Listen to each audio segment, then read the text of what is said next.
Hello, hello, hello, and welcome to the Hildebrand Law Firm. Topic for today. I am attorney Matt Kaplan. And I'm Jaden Johnson. And Jaden has decided to join us again, once again, in case you forgot from the previous video. He is a young person. He is our resident young person here at Hildebrand Law Firm. So we run a lot of stuff by him.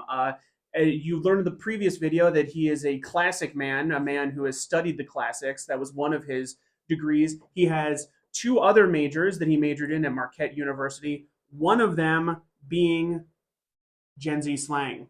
I wish. He didn't major in that, but he lives that. That's his life, okay? So what we're going to do is, because we already went over all those wonderful legal terms in Latin, now we're going to go over English terms, but to some doesn't seem like English. So we're going to go over some Gen Z slang terms with Jaden being our resident Gen Z slang person and see how many he can get. I'm anticipating he gets all of them. He's probably going to get a heck of a lot more than Kirsten did in the previous video that we did. But I had to get called in the sub to help Kirsten out on these ones. Unfortunately, I don't know that I'll do any better necessarily. Matt is the resident user of Gen Z terminology around here, so sometimes it's me learning from him too. That's true. Thank you. Because I find this stuff to be hysterical. Okay, so first word, yeet. To throw. I yeeted something means to throw. To throw. An exclamation used to express excitement or enthusiasm. But yeah, I think you're more correct. Typically, the remembrance I'm using of it, I believe, is a vine of somebody throwing a item at an individual. So it's usually means to chuck something, but I can see where it means excitement too. Okay. The next one is going to be more of an onomatopoeia, not an actual word.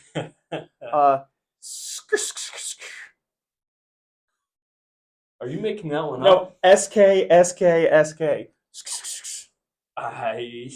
I maybe have seen it, but I can't give a translation. An expression of amusement, often used in text or online conversations. I guess if you say so. Okay.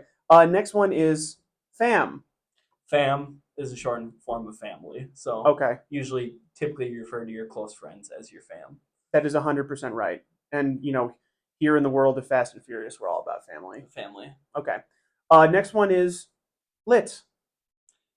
Something is lit. Something is good. Something is exciting. Something is happening. Typically, when I know people use it in term of describing, parties or events or places that they are as lit. So okay. So hopefully, when you get your estate planning done here, you will describe the experience as lit. And then afterwards, we will be fam. Okay, slay.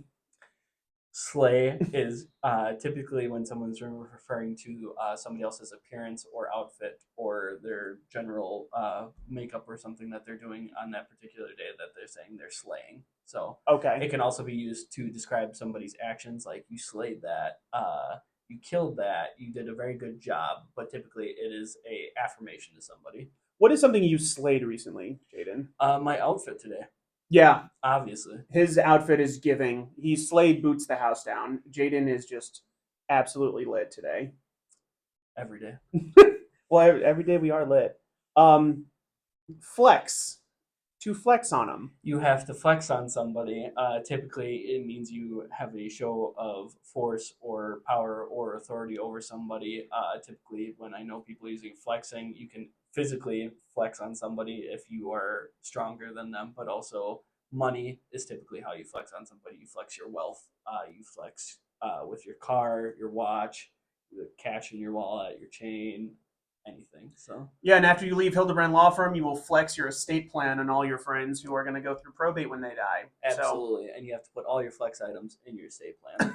All your flex items. That was the next one, actually. What does it mean for something to be sus? Suspect. It's a shortened form of suspect. So typically, I know people saying it when describing an individual and saying they're acting sus. Okay. Means they're keeping something from you. They might be lying. They're acting shady. Sus. Okay. So would it be sus so let's say I have a friend who's broke, and then I see on the gram, which is what? If I'm referring to the gram, I'm referring to what? Instagram. Yeah. So let's say I have a friend who on the gram is trying to flex, but I know that he's broke. Is that sus? Very much so. Okay. Excellent. Thank you. Next one. Snatched. Oh, God. Snatched. I don't know about that one. This one says looking exceptionally good or stylish. If you say so. That's what ChatGPT says.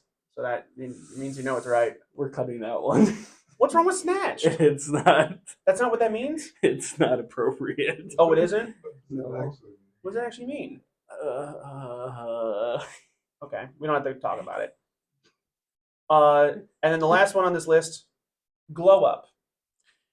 if somebody's had a glow up, I mean, that's not slang so much as it is an actual application of the term that people will use. If somebody, you remember from high school or somebody, and you see them years later and they, look like they're doing well, look like they're, prospering of some kind, you say that they had a glow up. So, Okay, so someone who has had a transformation. correct. And like I said, typically, as far as a younger group or clientele that would use it, I would say they typically would say after somebody breaks up with somebody that they broke up with somebody, but they're having a glow up after the fact. So Okay. Now I'm going to do a sentence with trying to use mostly Gen Z words that you're going to have to translate into regular English. Okay? So I was with my Gucci bae. She was sleigh bootsing the house down, but it was giving main character energy. Yeet.